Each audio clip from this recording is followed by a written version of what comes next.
கர்த்தராகிய இயேசு கிறிஸ்துவின் நாமத்தில் இனிய கிறிஸ்துமஸ் நல்வாழ்த்துக்களை நாங்கள் தெரிவித்துக் கொள்கிறோம். நாம் சேர்ந்து தாவீதின் ஊரிலே ஒரு ராஜகுமாரன் என்கிற பாடலை பாடி அவரை உயர்த்துவோமாக.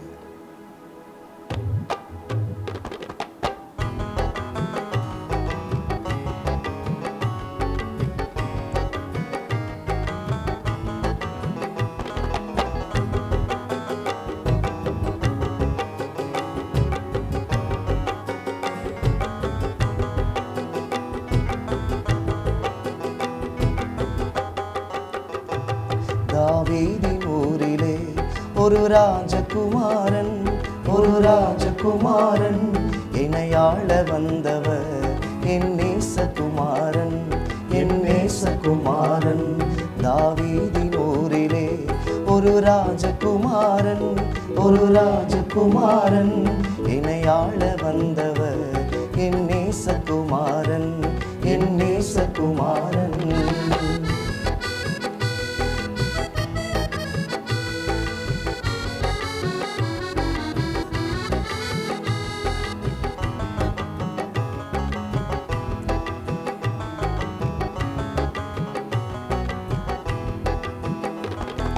சாரோனின் ரோஜா அவர் லீலி புஷ்பமே, சாரோனின் ரோஜா அவர் லீலி புஷ்பமே.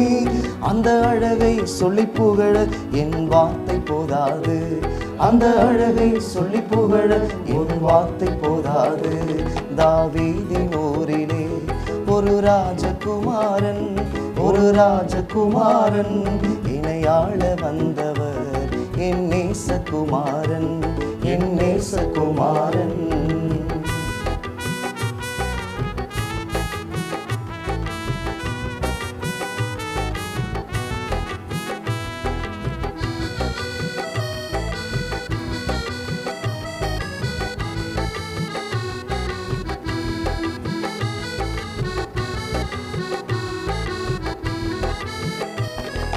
நமக்காக மரிக்கவே அந்த குழந்தை பிறந்தது, நமக்காக மரிக்கவே அந்த குழந்தை பிறந்தது. பாவம் சாபம் அது மன்னிக்க வந்தது, பாவம் சாபம் அது மன்னிக்க வந்தது. தாவீதின் ஊரிலே ஒரு ராஜகுமாரன், ஒரு ராஜகுமாரன், என்னையாள வந்தவர் என் நேசகுமாரன், என் நேசகுமாரன்.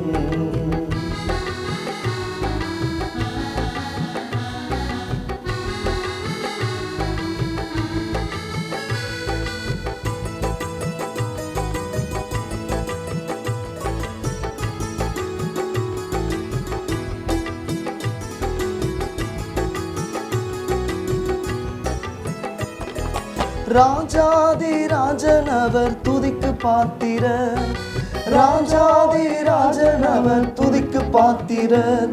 துதி செய்து தேவதேவனை ஆராதனை செய்வோம், துதி செய்து தேவதேவனை ஆராதனை செய்வோம். தாவீதின் ஊரிலே ஒரு ராஜகுமாரன், ஒரு ராஜகுமாரன், என்னையாள வந்தவர் என் நேசகுமாரன், என் நேசகுமாரன். தாவீதின் ஊரிலே ஒரு ராஜகுமாரன், ஒரு ராஜகுமாரன், என்னையாள வந்தவர் என் நேசகுமாரன், என் நேசகுமாரன். தாவீதின் ஊரிலே ஒரு ராஜகுமாரன், ஒரு ராஜகுமாரன், என்னையாள வந்தவர் என் நேசகுமாரன், என் நேசகுமாரன். ஆண்டவராகிய இயேசு கிறிஸ்துவின் நாமத்தினாலே கிறிஸ்துவை மையமாக கொண்ட அர்த்தம் நிறைந்த இனிய கிறிஸ்துமஸ் நல்வாழ்த்துக்களை ஜாயின் டிவி நேயர்கள் அனைவருக்கும் தெரிவிப்பதிலே மிகுந்த மகிழ்ச்சி அடைகிறேன். பிரியமானவர்களே, வேதத்திலிருந்து ஒரு வசனத்தை உங்களுக்காக நான் வாசித்து ரத்தின சுருக்கமாக உங்களோடு கூட தேவனுடைய வார்த்தையை பகிர்ந்து கொள்ள விருப்பமுடையவனாக இருக்கிறேன். என்னோடு சேர்ந்து திருப்பிக் கொள்ளுங்கள். மீகாவின் தீர்க்கதரிசன புத்தகம் 5ஆம் அதிகாரத்தினுடைய 2வது வசனம். எப்ராத்தா என்னப்பட்ட பெத்லகேமே, நீ யூதேயாவில் உள்ள ஆயிரங்களுக்குள்ளே சிறியதாய் இருந்தும் இஸ்ரவேலை ஆளப்போகிறவர் உன்னிடத்திலிருந்து புறப்பட்டு என்னிடத்தில் வருவார். அவருடைய புறப்படுதல் அனாதி நாட்களாகிய பூர்வத்தினுடையது. நர்மையான வேளையிலே இயேசு கிறிஸ்து ஏன் பெத்லகேமிலே பிறந்தார் என்பதை குறித்து ஒரு சில காரியங்களை உங்களோடு கூட நான் பகிர்ந்து கொள்ள விருப்பமாக இருக்கிறேன். Why Jesus was born in Bethlehem? இயேசு கிறிஸ்து ஏன் பெத்லகேமிலே பிறக்க வேண்டும்? இயேசு கிறிஸ்து பிறப்பதற்கு 700 ஆண்டுகளுக்கு முன்பாக வாழ்ந்த ஒரு அற்புதமான தீர்க்கதரிசி மீகாவினுடைய தீர்க்க தரிசனத்தை இங்கே நாம் பார்க்கிறோம். மிகப்பெரிய தீர்க்கதரிசியாகிய ஏசாயா இயேசு கிறிஸ்துவினுடைய பிறப்பை பற்றி ஏராளமான விஷயங்களை தன்னுடைய புத்தகத்திலே அவர் சொல்லி இருக்கிறதை நாம் அறிவோம். ஏசாயாவோடு கூட இணைந்து ஏசாயாவினுடைய தீர்க்க தரிசனத்தை பார்த்தும் கேட்டும் ஏசாயா தீர்க்க தரிசனத்தை நன்கு அறிந்த ஒரு இளம் வாலிபனாக இருந்தவன் தான் இந்த மீகா என்னும் தீர்க்கதரிசி. மீகாவுக்குள்ளே ஏராளமான கேள்விகள் இருந்தது. இஸ்ரவேலுக்கு எப்பொழுது மீட்பு வரும்? இஸ்ரவேலுடைய நம்பிக்கை எப்பொழுது பிறப்பார்? இஸ்ரவேலுடைய எதிர்கால நம்பிக்கையாக மிகப்பெரிய அந்த மேசியா எப்பொழுது வருவார் என்கிற கேள்விகள் எல்லாம் இருந்தது. இந்த கேள்விகளுக்கான விடையை ஏசாயாவினுடைய தீர்க்க தரிசனத்திலே அவன் அறிந்து கொண்டான். ஆனால் அன்பானவர்களே, இன்னொரு கேள்வி மீகாவுக்கு இருந்தது. இயேசு கிறிஸ்து வருவார் என்பதை குறித்ததான அந்த காரியம் மீகாவுக்கு புரிந்த பிறகு, இயேசு கிறிஸ்து எப்பொழுது வருவார் என்கிற காரியத்தையும் அறிந்து கொண்ட பிறகு, எங்கு அவர் பிறப்பார் என்பதை குறித்து அறிந்து கொள்வதற்கான ஆர்வமுடையவனாக வந்திருந்தான். வாழ்க்கையிலே கர்த்தருக்கு ஸ்தோத்திரம், நீங்களும் நானும் அநேக கேள்விகளோடு இருக்கிறோம். மீகாவுக்குள்ளும் ஒரு கேள்வி இருந்தது, எங்கே இயேசு கிறிஸ்து பிறப்பார் என்று. மீகாவுடைய கேள்விகளுக்கு விடையாக தேவன் ஒரு அருமையான வெளிப்பாட்டை கொடுக்கிறார். அதுதான் மீகாவின் புஸ்தகம் 5ஆம் அதிகாரம் 2ஆம் வசனத்தில் நான் வாசித்த இந்த அருமையான வசனம். எப்ராத்தா என்னப்பட்ட பெத்லகேமே, நீ யூதேயாவினுடைய ஆயிரங்களுக்குள்ளே சிறியதாய் இருந்தும் இஸ்ரவேலை ஆளப்போகிறவர் உன்னிடத்திலிருந்து புறப்பட்டு என்னிடத்தில் வருவார். அவருடைய புறப்படுதல் அநாதி நாட்களாகிய பூர்வத்தினுடையது. என் அன்பானவர்களே, இயேசு கிறிஸ்துவின் பிறந்த நாளை போன்ற இன்னொரு மகத்துவமான நாள் இந்த உலகத்தில் இல்லை. ஆகவேதான் நிலவில் முதல் காலடி வைத்த நீல் ஆம்ஸ்ட்ராங்கை பார்த்து ஒருவர் இப்படியாக கேள்வி கேட்டார். உலகத்தினுடைய தலை சிறந்த நாள் எது என்று அவரை கேட்டார். அவர் உடனே நிலவில் மனிதன் கால் பதித்த நாள் தான் என்று சொல்லுவார் என்று அந்த கேள்வி கேட்டவர் எதிர்பார்த்தார். ஆனால் நீல் ஆம்ஸ்ட்ராங் சொன்ன பதில் என்ன தெரியுமா? மனிதன் நிலவிலே கால் வைத்த நாள் அல்ல உலகின் தலை சிறந்த நாள், தேவன் இந்த பூமியிலே கால் வைத்த அந்த நாள் தான் உலகத்தினுடைய தலை சிறந்த நாள் என்று சொல்லி சொன்னார். உலகத்தினுடைய தலை சிறந்த நாள் நம்முடைய மீட்பராகிய இயேசு கிறிஸ்து பிறந்த நாள். அது மட்டுமல்ல, எத்தனையோ இரவுகளை இந்த உலகமானது சந்தித்திருக்கிறது. பல ஆயிரக்கணக்கான லட்சக்கணக்கான இரவுகளை இந்த உலகம் சந்தித்திருக்கிறது. ஆனால் ஒரு மகத்துவமான பரிசுத்தமான உலகத்தினுடைய தலையெழுத்தையே மாற்றக்கூடிய, சரித்திரத்தையே மாற்றக்கூடிய ஒரு அற்புதமான இரவு எந்த இரவு என்று சொன்னால் கர்த்தராகிய இயேசு கிறிஸ்து பிறந்த இரவுதான். என் அன்பானவர்களே, இயேசு கிறிஸ்துவனுடைய பிறப்பு தான் இந்த உலகத்தினுடைய இரவை கூட மனுக்குலத்திற்கு ஒரு பெரிய நம்பிக்கை உண்டு என்கிற வெளிச்சத்திற்குள்ளே நடத்துகிறதான இரவாக இருந்தது. உங்கள் எல்லாருக்கும் தெரியும், வேதத்திலே சவுல் என்கிற ஒரு மனிதன், ஒரு ராஜா, அவர் இரவிலே சூனியக்காரியை தேடி போகிறான். அந்த சூனியக்காரி இவளுக்கு சொன்ன பதில் என்ன தெரியுமா? சவுலே, நீ மரித்து போவாய் என்பதுதான். ஆனால் அதே வேத புத்தகத்திலே இயேசு கிறிஸ்துவை நோக்கி நிக்கதேமு என்கிறதான ஒருவன் வருகிறான். அவனும் இரவிலே தான் வந்தான். அவனுக்கு கிடைத்த பதில் என்ன தெரியுமா? நீ மறுபடியும் பிறக்கப் போகிறாய் என்கிறதான பதில். கவனியுங்கள், சூனியக்காரியை தேடி போன சவுலுக்கு ஒரு இரவிலே அன்பானவர்களே மரணத்தினுடைய அந்த செய்தி கிடைத்தது. இயேசு கிறிஸ்துவை தேடி வந்த நிக்கதேமுக்கு ஒரு இரவிலே ஜீவனுக்குரிய செய்தி கிடைத்தது. நான் சொல்லுகிறேன், மனுக்குலத்தினுடைய இரவை வெளிச்சமாக்கக்கூடியதான ஒரு அற்புதமான ஒரு பிறப்பு தான் கர்த்தராகிய இயேசு கிறிஸ்துவனுடைய பிறப்பு. இயேசு கிறிஸ்து பிறந்த நாள் ஒரு ஆச்சரியம். எதனாலது ஆச்சரியம் என்று சொல்லி சொன்னால், இயேசு கிறிஸ்து ஒரு கன்னியின் வயிற்றில் பிறந்தார், அதனாலது ஆச்சரியமா என்றால் நிச்சயமாகவே அதுவும் ஒரு மிகப்பெரிய ஆச்சரியம் தான். இதுவரைக்கும் உலகத்தில் யாருமே அப்படி பிறக்கவில்லை. இயேசு கிறிஸ்து மட்டும்தான் அன்பானவர்களே ஒரு கன்னி பெண்ணுடைய வயிற்றிலே பிறந்தார் என்று இந்த சத்திய வேதாகமம் சொல்லுகிறது. இயேசு கிறிஸ்து பிறந்தது ஏராளமான ஆச்சரியங்களை உள்ளடக்கியதாக இருக்கிறது. அதிலே ஒரு ஆச்சரியம், அவர் கன்னியின் வயிற்றிலே பிறந்தது. இன்னொரு மிகப்பெரிய ஆச்சரியம் என்ன என்று சொன்னால், இஸ்லாமியர்கள் சொல்கிறார்கள், இயேசு கிறிஸ்து பிறந்த அன்றைக்கு பிறந்த உடனே அவர் பேச துவங்கிவிட்டார், ஆகவே அது ஒரு ஆச்சரியம் என்கிறார்கள். இயேசு கிறிஸ்து பிறந்தவுடனே பேசினார் என்று வேதத்தில் இல்லை. ஒருவேளை அது அப்படி நம்பிக்கையாக இருக்கலாம். ஆனால் அப்படி இயேசு கிறிஸ்து பேசினதாக நீங்களும் நான் நம்பவில்லை. அது ஒரு பெரிய ஆச்சரியமா என்று சொல்லி சொன்னால் இல்லை அன்பானவர்களே. அதைவிட இன்னொரு ஆச்சரியத்தை நான் சொல்ல விரும்புகிறேன். அதாவது இந்த நாட்களிலே யூத குலங்களிலே ஒரு பிரசவத்திற்காக ஒரு பெண் அவள் பிரசவிக்க போகிறாள் என்று சொல்லி தகவல் உற்றாருக்கு உறவினருக்கும் அக்கம் பக்கத்தினருக்கு தெரிந்த பிறகு பிரசவத்துக்கு போகிற பெண்ணுக்காக வெளியே அநேகர் காத்து கிடப்பார்கள், இசைக்கருவிகளோடு கூட. உள்ளே இருக்கிறதான அந்த பிரசவம் பார்க்கிறதான நபர் வெளியே வந்து ஒரு ஆண் குழந்தை பிறந்திருக்கிறது என்று சொல்லி சொன்னால் உடனடியாக இசைக்கருவிகளை எடுத்து விண் அதிர அவர்கள் அன்பானுடைய பாட்டு பாடி அவர்கள் மிகுந்த சந்தோஷமாக ஆர்ப்பரிப்பார்கள். ஆனால் இயேசு கிறிஸ்து பிறந்த பொழுது அவரை தேடி ஒரே ஒரு கூட்டம் கூட வரவில்லை. அவரை தேடி அவருக்கு பாட்டு பாடுவதற்காக எந்த இசைக்கருவிகளோடு எந்த கூட்டமும் வரவில்லை. நீங்கள் அதை அறிந்திருப்பீர்கள். ஒன்றை நான் உங்களுக்கு சொல்ல விரும்புகிறேன். இயேசு கிறிஸ்து பிறந்த பொழுது மனுக்குலத்திலே அன்பானுடைய பாட்டு பாடுவதற்கு ஆள் இல்லை. ஆனால் பரலோக சேனை இறங்கி வந்தது என்று சொல்லி நாம் வேதத்திலே வாசிக்கிறோம். எப்பொழுதெல்லாம் உலகத்திலே சிறந்தவைகளை நம்முடைய தேவன் கொடுக்கிறாரோ அப்பொழுதெல்லாம் பரலோக சேனை பாட துவங்கிவிடும். உதாரணத்திற்கு இந்த பூமியை, இந்த அழகான இந்த அற்புதமான உலகத்தை தேவன் சிருஷ்டித்த பொழுது பரலோக சேனை கைத்தட்டி பாடியிருந்தது யோபின் புஸ்தகத்திலே நாம் வாசிக்கிறோம். அப்படியானால் சிறந்த ஒரு உலகம் சிருஷ்டிக்கப்பட்ட பொழுது தேவ தூதர்கள் பாடினார்கள்.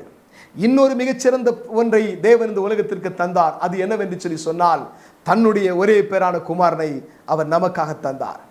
உலகத்திலே மனுக்குலத்திற்கு கொடுப்பதற்கான மிகச்சிறந்த பரிசாக தேவன் யாரை பார்த்தார், எதை பார்த்தார் என்று சொன்னால் அவருடைய ஒரே பேரான குமாரனாகிய இயேசு கிறிஸ்துவை தான். இயேசு கிறிஸ்துவை கொடுக்கிற பொழுது மிகச்சிறந்த ஒரு பரிசை அவர் கொடுக்கிற பொழுது தேவ தூதர்கள் வந்து மெய்ப்பொருளுக்கு முன்பாக நின்று நற்செய்தி அறிவித்த அந்த தூதரோடு இணைந்து அவள் எல்லாரும் பாட்டு பாடி கர்த்தரை துதித்தாள் என்று சொல்லி நாம் பார்க்கிறோம். அவருடைய பிறப்பு பரலோகம் பாட்டு பாடி பரலோக சேனையானது மகிழ்ந்து கொண்டாடினதினாலே அது இன்னொரு ஆச்சரியமான விஷயமாக இருக்கிறது. நான் ஒரு காரியத்தை சொல்ல விரும்புகிறேன். உலகத்தில் பிறக்கிற எந்த குழந்தையும் பிறக்காத விதத்திலே ஒரு ஆச்சரியமான விதத்தில் இயேசு கிறிஸ்து பிறந்தார். இன்னொரு ஆச்சரியம் என்னவென்று சொல்லி சொன்னால் உலகத்தில் பிறக்கிற எல்லா குழந்தையும் அன்பானவர்களே கைகளை மூடிக்கொண்டுதான் பிறக்கிறது. நீங்கள் கவனித்து பாருங்கள், எந்த குழந்தை உலகத்தில் பிறந்தாலும் கைகளை மூடிக்கொண்டுதான் பிறக்கும். ஏன்னு சொன்னா, ஏன் உலகத்தில் எல்லா குழந்தையும் கையை மூடிட்டு பிறக்குது அப்படின்னு சொன்னா, நம்ம எல்லாருக்கும் தெரியும், நம்ம நிறைய விஷயங்களை விட்டு கொடுக்கறது இல்லை. நாம் பாருங்க, பிறக்கும் பொழுதே கைகளை மூடிக்கொண்டு தான் பிறந்தோம். ஏன்னு சொன்னால் சில விஷயங்களை நாம் எந்துன்னு பிடிச்சிக்கணும். உதாரணத்துக்கு என் வீடு, என் காரு, என் சொத்து, என் சர்ச்சு, அதாவது என்னுடைய ஊழியம், எந்து, ஏன் விசுவாசிங்க அப்படின்னு எந்துன்னு நம்ம நிறைய விஷயங்களை பிடிச்சி வச்சுக்கிறோம், எந்துன்னோம். ஆனால் இந்த உலகத்தில் கவனியுங்கள், என்னுடையது என்று சொல்லி சொன்னாமல் எல்லாவற்றையும் நமக்காய் கொடுப்பதற்காய் பிறந்த ஒரு அற்புதமான குழந்தை தான் கர்த்தராகிய இயேசு கிறிஸ்து.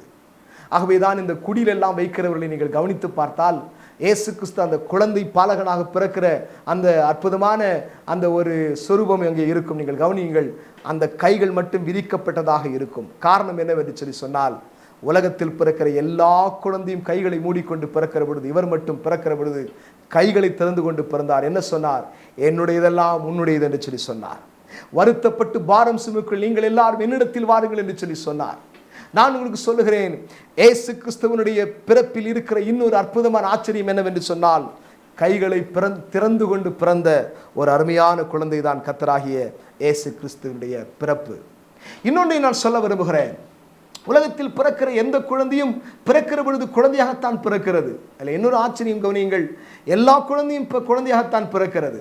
ஆனால் உலகத்தில் பிறந்த உடனே அன்பானவர்களே ராஜாவாய் பிறந்த ஒரே ஒரு குழந்தை கர்த்தராகிய இயேசு கிறிஸ்து மட்டும்தான். ஆகவே தான் வேதம் சொல்லுகிறது, யூதருக்கு ராஜாவாய் பிறந்திருக்கிறவர் எங்கே என்று சொல்லி கேட்டார்கள் என்று சொல்லி நாம் வாசிக்கிறோம். ராஜாவுடைய வீட்டிலே ஒரு குழந்தை பிறந்தால் கூட அது ராஜா அல்ல, அது இளவரசன் தான். ஆனால் பிறக்கிற பொழுதே ராஜாவை பிறந்த ஒரே குழந்தை கர்த்தராகிய இயேசு கிறிஸ்து மட்டும்தான். ஹல்லேலூயா, கர்த்தருக்கு ஸ்தோத்திரம். இன்னொரு ஆச்சரியத்தை சொல்ல விரும்புகிறேன். உலகத்தில் பிறக்கிற எந்த குழந்தையும் அன்பானவர்களே எங்கு பிறக்க வேண்டும் என்று முடிவு செய்து பிறக்கிறதில்லை. நீங்கள் யாராவது எங்கு பிறக்க வேண்டும் என்று சொல்லி முடிவு செய்து பிறந்தீர்களா? கொஞ்சம் யோசித்து பாருங்க. நாங்கள் இங்கே தான் பிறக்கணும்னு முடிவு செஞ்சு யாராவது பிறந்தீங்களா? அப்படி பிறக்கணும்னு முடிவு பண்ணியிருந்தா அந்தோனி வீட்டிலேயே பிறந்திருப்போம், அம்பானி வீட்டிலெல்லாம் பிறந்திருப்போம். ஆனால் நம்ம யாரும் முடிவு பண்ணி பிறக்கல. ஆனால் உலகத்தில் அன்பானவர்களே பிறக்கிற பொழுதே தீர்மானித்து இங்குதான் பிறக்க வேண்டும் இன்னாருடைய வயிற்றுக்குள்ளே பிரவேசிக்க வேண்டும் என்று சொன்ன கர்ப்ப பைக்குள்ளே பிரவேசிக்க வேண்டும் என்று சொல்லி தீர்மானித்து பிறந்த ஒரே குழந்தை கர்த்தராகிய இயேசு கிறிஸ்து மட்டும்தான். அப்படியானால் அவருடைய பிறப்பு எண்ணற்ற ஆச்சரியங்களை சொல்லுகிறது அல்லவா? இல்லை, இன்னொரு ஆச்சரியம் என்னவென்றால், நான் காலத்தை கருத்தில் கொண்டு சற்று வேகமாக செல்ல விரும்புகிறேன்.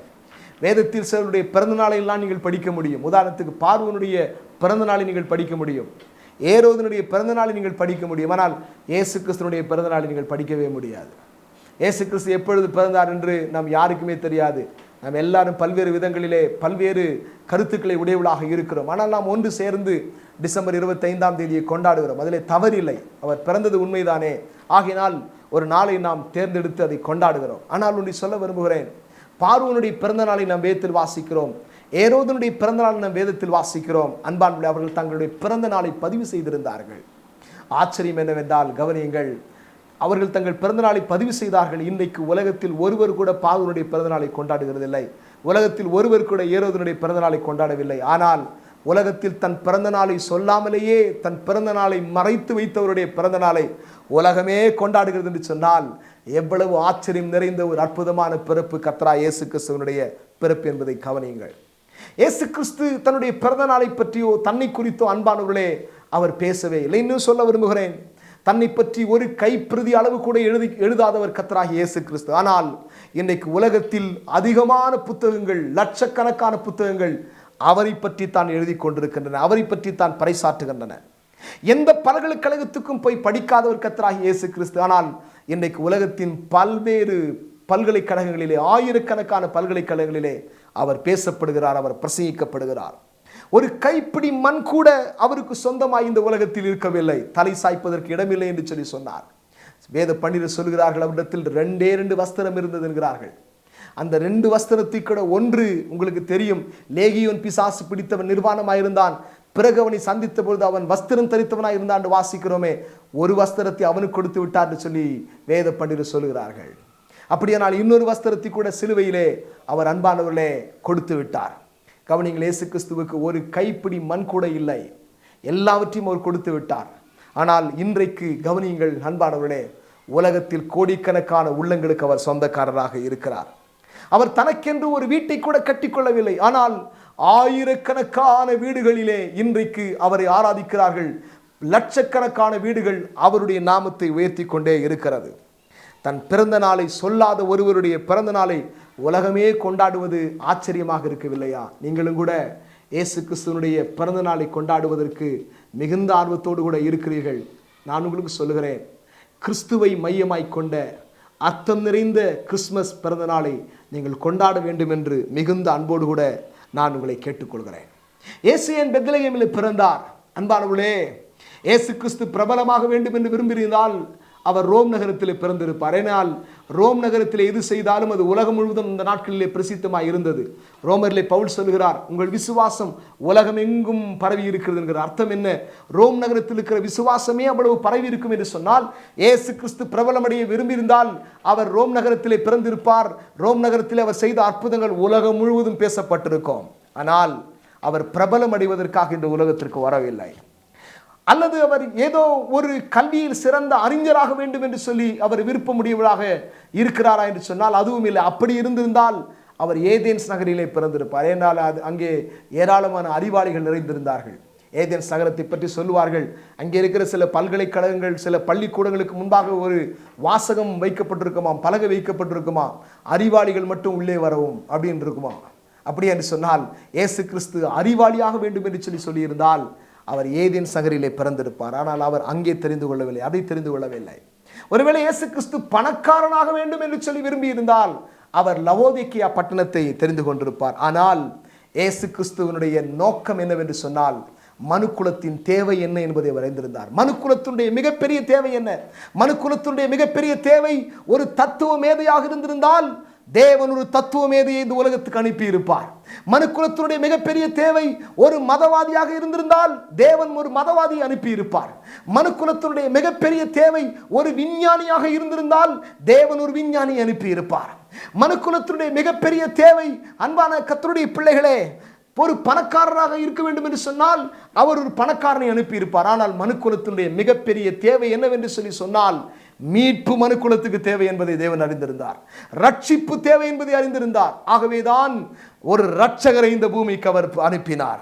இயேசு கிறிஸ்து பிறந்த பொழுது வசனம் சொல்லுகிறது, அவர் தம்முடைய ஜனங்களின் பாவங்களை நீக்கி அவர்களை ரட்சிப்பார் என்று சொல்லி நாம் வாசிக்கிறோம். உலகத்தில் இருக்கிற மற்ற அவதாரங்களுக்கும் இயேசு கிறிஸ்துவுக்குள்ள வித்தியாசம் என்ன? மற்ற அவதாரங்கள் எல்லாம் இந்த உலகத்திலே தீயவர்களை அழித்து, தீயதை அழித்து அன்பானவர்களை நல்லவைகளை காப்பாற்ற பிறந்தவைகள். ஆனால் இயேசு கிறிஸ்து மட்டும்தான் தீயவர்களை கூட அன்பான் தம்முடைய இரத்தத்தினாலே பரிசுத்தவான்களாக மாற்றும்படியாய் பிறந்தவர். பாவிகளை ரட்சிக்க கிறிஸ்து இயேசு உலகத்தில் வந்தார் என்று கர்த்தருடைய வார்த்தை சொல்லுகிறது. இயேசு கிறிஸ்து ஏன் பெத்லகேமிலே பிறக்க வேண்டும்? இந்த கேள்விக்கான விடையை ஒரு 5 நிமிடத்திற்குள் நான் சொல்லி நான் நிறைவு செய்ய விரும்புகிறேன். இயேசு கிறிஸ்து ஏன் பெத்லகேமிலே பிறக்க வேண்டும்? பெத்லகேம் அநேக விஷயங்களுக்கு பிரசித்தி பெற்று. உதாரணத்துக்கு பெத்லகேமில் ஏராளமான அப்பம் கிடைக்கும். நல்ல விளைச்சுள்ள ஒரு இடம். அங்கே வளர்கிற ஆடுகள் எல்லாம் மிகச்சிறந்த ஆடுகளாக இருக்கும். அந்த ஆடுகளை கொண்டு போய் தான் தேவாலயத்தில் பலி செலுத்துவார்கள். தேவாலயத்தினுடைய மிகச்சிறந்த ஆடுகள் இங்கே தான் வளர்க்கப்படும். மேய்ப்பர்களுக்கு தூதன் வந்து சொன்னார் என்று நாம் வாசிக்கிறோமே. வேத பண்டிதருடைய கருத்து என்னவென்று சொன்னால், அந்த மேய்ப்பர்கள் வேறு யாரும் அல்ல, அவர்கள் ஆலயத்திற்காக ஆடுகளை பலி செலுத்துவதற்காக வளர்க்கிறவர்கள். அவள் எல்லாரும் லேவியர்கள் என்று சொல்லுகிறார்கள். அப்படியானால் மிகச்சிறந்த விதங்களிலே பெத்லகேமிலே அன்பானவர்களே அப்பமும் அற்புதமான விளைச்சலும் இருக்கிற இடம். இயேசு கிறிஸ்து ஏன் அந்த இடத்தை தெரிந்து கொண்டார் என்று சொல்லி சொன்னால், உங்களுக்கு தெரியும், பல அர்த்தங்கள் அதற்கு உண்டு. காலத்தை கருத்தில் கொள்ளுகிறேன். இயேசு கிறிஸ்து வானத்திலிருந்து இறங்கி வந்த ஜீவ அப்பமாக இருக்கிறார். பெத்லகேமிலே இருக்கிற அப்பத்தை விட சிறந்த அப்பம் எதுவும் இல்லை என்று சொல்லிக் கொண்டிருக்கிற பொழுது, இல்லை இல்லை, இன்னொரு சிறந்த அப்பம் இருக்கிறது, மிகச்சிறந்த அப்பம் இருக்கிறது. அது வானத்திலிருந்து இறங்கி வந்த கர்த்தராகிய இயேசு கிறிஸ்து என்னும் அப்பம். மனுக்குலத்தினுடைய மிகப்பெரிய தேவையாகிய அன்பானவர்களே, தன்னுடைய வாழ்க்கையை கொடுப்பதற்காக இயேசு கிறிஸ்து இந்த பூமிக்கு வந்தார். உங்களுக்கு ஒரு காரியத்தை சொல்லுகிறேன். கிதியோனுடைய காலத்திலே ஒரு தரிசனத்தை எதிராளிகள் பார்க்கிறார்கள். இஸ்ரவேலுடைய எதிராளிகள் பார்க்கிறார்கள். அதிலே ஒரு அப்பம் உருண்டு வருகிறதை பார்க்கிறார்கள். உருண்டு வந்த அப்பம் எதிராளிகளுடைய கூடாரங்களின் மேல் படுகிறது. அந்த கூடாரங்கள் எல்லாம் கவிழ்ந்து போனது என்று நாம் வாசிக்கிறோம். இந்த அருமையான வேளையில் நான் உங்களுக்கு ஒரு காரியத்தை சொல்ல விரும்புகிறேன். உருண்டு வந்த அந்த அப்பம் வேறு யாரும் அல்ல, அவர்தான் கர்த்தராகிய இயேசு கிறிஸ்து. அவர் இந்த பூமிக்கு நம்மை நோக்கி வந்தார். எதற்காக? நமக்கு எதிராக நம்மை பயமுறுத்தி கொண்டிருந்ததான சத்துருவினுடைய கூடாரங்களை வீழ்த்துவதற்காக, மரணத்தின் அந்த கூடாரங்களை வீழ்த்துவதற்காக, வியாதி அதை வீழ்த்துவதற்காக, தரித்திரத்தை வீழ்த்துவதற்காக, பாவங்களை வீழ்த்துவதற்காக, சாபங்களை வீழ்த்துவதற்காக இயேசு கிறிஸ்து என்னும் அப்பத்தை நாம் பார்க்கிறோம். இன்னொன்றையும் நான் சொல்ல விரும்புகிறேன். ஏன் இயேசு கிறிஸ்து பெத்லகேமுக்கு பிறக்க வேண்டும் என்று சொன்னால், பெத்லகேம் பல விஷயங்களுக்கு பிரபலமாக இருந்தும் இன்னொரு அருமையான விஷயத்துக்கு அது பிரபலமாக இருக்குது. என்னவென்று சொன்னால், பெத்லகேம் இல்லை என்கிற வார்த்தைக்கு மிகவும் பிரபலமானது. ஏனென்றால் நீங்கள் வேதத்தில் வாசித்து பார்த்தால் தெரியும், ராகேலுக்கு பெத்லகேமில் தான் உயிர் இல்லை. ராகேல் அங்கே மரித்திருந்தார். அது மட்டுமல்ல, நகோமிக்கு காரியத்தை நீங்கள் பார்த்தால் ரூத்தின் சரித்திர புத்தகத்திலே நகோமிக்கு பெத்லகேமிலே அப்பம் இல்லை என்று வாசிக்கிறோம்.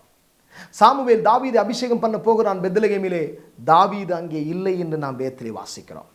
இயேசு கிறிஸ்து கூட பிறந்த பொழுது அவருக்கு சத்திரத்திலே இடம் கேட்டார்கள். சத்திரத்திலே இடம் இல்லை என்று நாம் வாசிக்கிறோம். அப்படி என்றால் பெத்லகேம் இல்லை என்கிறதான அந்த வார்த்தைக்கு பிரசித்தி பெற்ற இடம். ஆகவேதான் இல்லை என்கிற இடத்தில் தான் கர்த்தராகிய இயேசு கிறிஸ்து இதோ இருக்கிறவராகவே இருக்கிறேன் என்று சொல்லி அவர் பிறந்தார். ஹல்லேலூயா. இந்த அருமையான வேளையிலே இந்த செய்தியை கேட்கிற உங்கள் வாழ்க்கையில் கூட நிறைய விஷயங்களிலே எனக்கு இது இல்லை அது இல்லை என்று நீங்கள் சொல்லலாம். இயேசு கிறிஸ்து உங்கள் வாழ்க்கையிலே பிறந்து இல்லாதவைகளை இருக்கிறது போல அவர் மாற்றுவார். ஒருவேளை சமாதானம் இல்லாமல் இருக்கலாம், அவர் உங்களுடைய சமாதான பிரபுவாக உங்கள் வாழ்க்கைக்குள்ளே பிரவேசித்து உங்களுக்கு சமாதானத்தை கட்டளையிடுவார். சந்தோஷம் இல்லாமல் இருக்கலாம், உங்களுக்கு சந்தோஷத்தை கட்டளையிடுவார். சுகம் இல்லாமல் இருக்கலாம், சுகத்தை அவர் கட்டளையிடுவார். ஐஸ்வர்யம் இல்லாமல் இருக்கலாம், ஐஸ்வர்யத்தை கட்டளையிடுவார். அன்பு இல்லாமல் எங்கலாம், அவர் உங்களுடைய அன்பை உங்களுக்கு தருவார். ஒருவேளை எனக்கு ஒரு குழந்தை இல்லை என்று சொல்லலாம், நிச்சயமாக உங்களுக்கு அற்புதத்தை அவர் செய்வார். வேலை இல்லை என்று சொல்லலாம், நிச்சயமாக உங்களை உயர்த்துவார். பரிசுத்தம் இல்லை என்று சொல்லலாம், நிச்சயமாகவே அவர் உங்களை பரிசுத்தமாக்குவார். வெற்றி இல்லை என்று சொல்லலாம், அவர் உங்களுக்கு ஜெயத்தை தர வல்லமையுள்ளவராக இருக்கிறார். ஆகவே அன்பானவர்களே, இல்லை என்கிற இடத்தில் கர்த்தராகிய இயேசு கிறிஸ்து பிறந்து இதோ இருக்கிறவராகவே இருக்கிறேன் என்று சொல்லி சொன்னார். இந்த கிறிஸ்துமஸ் நாட்களில் உங்கள் வாழ்க்கையில் எது இல்லையோ அவர் சொல்லுகிறார் நான் இருக்கிறேன் என்று. ஒருவேளை இந்த செய்தியை கேட்கிற உங்கள் வாழ்க்கையிலே என்னுடைய கணவர் இல்லை என்று சொல்லி சொல்லலாம். அவர் சொல்கிறார் நான் உன் ஆத்தும நேசராய் மணவாளனாய் இருப்பேன் என்று. ஒருவேளை எனக்கு ஒரு மனைவி இல்லை என்று சொல்லி சொல்லலாம். ஆண்டவர் சொல்கிறார் நான் உனக்கு எல்லாவற்றுக்கு எல்லாமா இருப்பேன். தகப்பன் இல்லை என்று சொல்லலாம், தாய் இல்லை என்று சொல்லலாம், பிள்ளைகள் இல்லை என்று சொல்லலாம், உறவுகள் இல்லை என்று சொல்லலாம். எது இல்லை என்று நீங்கள் சொன்னாலும் இல்லை என்கிற பெத்லகேமிலே இருக்கிறவராகவே இருக்கிறேன் என்று பிறந்த இயேசு உங்கள் வாழ்க்கையிலும் அவர் வந்து பிறந்து உங்களுக்கு ஒரு அற்புதம் செய்வதற்கு அவர் ஆயத்தமாய் இருக்கிறார். சத்திரத்திலே அவருக்கு இடமில்லை என்றார்கள். இன்றைக்கு இந்த அருமையான செய்தியின் மூலம் உங்கள் உள்ளத்திலே இடம் இருக்கிறதா என்று இயேசு கேட்கிறார். நீங்கள் அவருக்கு இடம் கொடுங்கள். சத்திரத்தான் செய்த தவறை திரும்பவும் நாம் செய்யாதிருப்போம். கர்த்தர் நம்மை ஆசீர்வதிப்பாராக. மீண்டுமாக அர்த்தமுள்ள இனிய இயேசு கிறிஸ்துவை மையமாய் கொண்ட கிறிஸ்துமஸ் நல்வாழ்த்துக்களை உரித்தாக்கு. நாம் ஜெபிப்போமா? கண்களை மூடி தலைகளை தாழ்த்தி நம் ஆண்டவரை நோக்கி நாம் ஜெபிக்க போகிறோம். நல்ல ஒரு வார்த்தையை நம்ம கேட்டோம். இந்த வார்த்தையின்படி இந்த கிறிஸ்மஸ் காலங்களில் நம் உள்ளத்தில் ஆண்டவர் பிறந்திருக்கிறார். ஆண்டவரை நாம் ஒரு விசையாக இந்த வார்த்தை கொடுத்த அன்பு போதகருக்காகவும் ஆண்டவரை வார்த்தை கேட்டுக்கொண்டிருக்கிற ஒவ்வொருவருக்காகவும் நாங்கள் ஜெபிக்கிறோம்.